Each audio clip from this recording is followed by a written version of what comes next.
Saat ini, banyak perusahaan swasta yang beroperasi di Indonesia.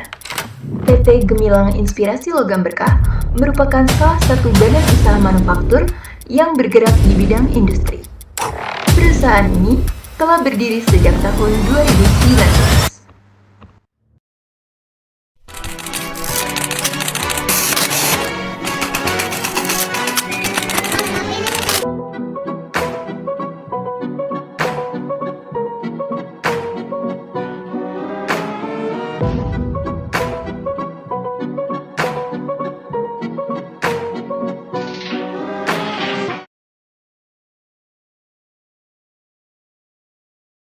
Baik Bapak, untuk pertanyaan bagaimana cara perusahaan melakukan pengawasan yang disebut monitoring serta evaluasi atau pengawasan di seluruh bagian perusahaan?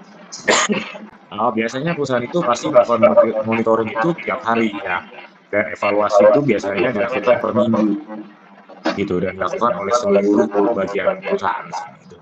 Ya. Iya, kalau untuk evaluasinya gimana? Apakah setiap hari juga atau Pastinya sambil berjalan ya. Jadi misalkan tiap minggu itu pastinya maaf, tiap minggu, tiap hari selalu kita monitoring ya. Nah, setelah evaluasi itu memang kita biasa di tiap minggu kita evaluasi gitu. Kalau tiap hari kita evaluasi, nantinya waktunya habis untuk evaluasi, bukan untuk bekerja gitu. Ya, Lala. pendekatan apa yang Bapak lakukan dalam mengembangkan manajemen?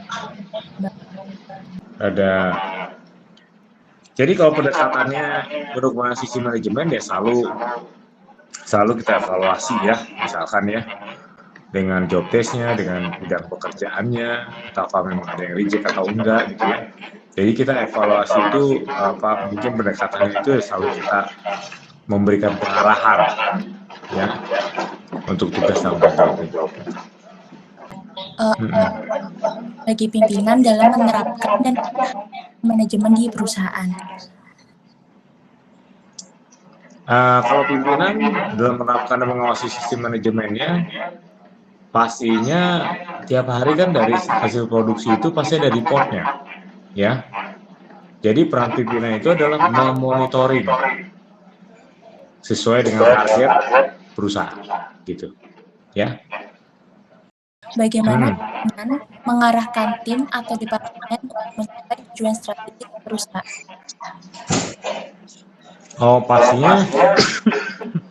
Pastinya kita ada target tahunan, ada target bulanan, ya.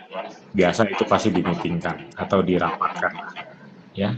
Jadi pertanyaannya, gimana sih Bapak sebagai pimpinan memastikan bahwa semua anggota tim atau karyawan terlibat dalam proses pengambilan keputusan terkait manajemen? Ya pastinya pimpinan memastikan bahwa anggotanya bekerja dengan sesuai dengan prosedur dan terkait manajemen pastinya gitu. Ya. Bagaimana Bapak sebagai pemimpin mengidentifikasi dan mengatasi hambatan dalam pengarahan tim atau sistem manajemen? Kalau mengidentifikasikan bahwa biasanya kita tergantung dari produknya. Kalau produknya ada kegagalan atau reject ya, berarti ada salah sistem manajemennya. Ya, itu pasti dikasih pengarahan lagi dan pastinya dimeetingkan, ya dirapatkan lah untuk semua tim gitu agar bisa mengetahuinya. Ya, itu aja. Baik, pertanyaan selanjutnya, bagaimana Bapak mengukur keberhasilan realisasi strategi pengarahan atau sistem manajemen di tempat kerja? Pastinya kan setiap kali perusahaan itu ada targetnya. Kalau sudah mencapai target, berarti realisasi keberhasilannya baik. Tapi kalau tidak mencapai targetnya, ya pastinya kurang baik, gitu. Bagaimana penggunaan teknologi informasi di dalam sistem manajemen di perusahaan Bapak? Kita biasa by sekarang teknologi kan makin maju, jadi pakai WhatsApp misalkan atau dengan email kan cukup kalau gitu, ya kan untuk teknologi informasi kan, ya.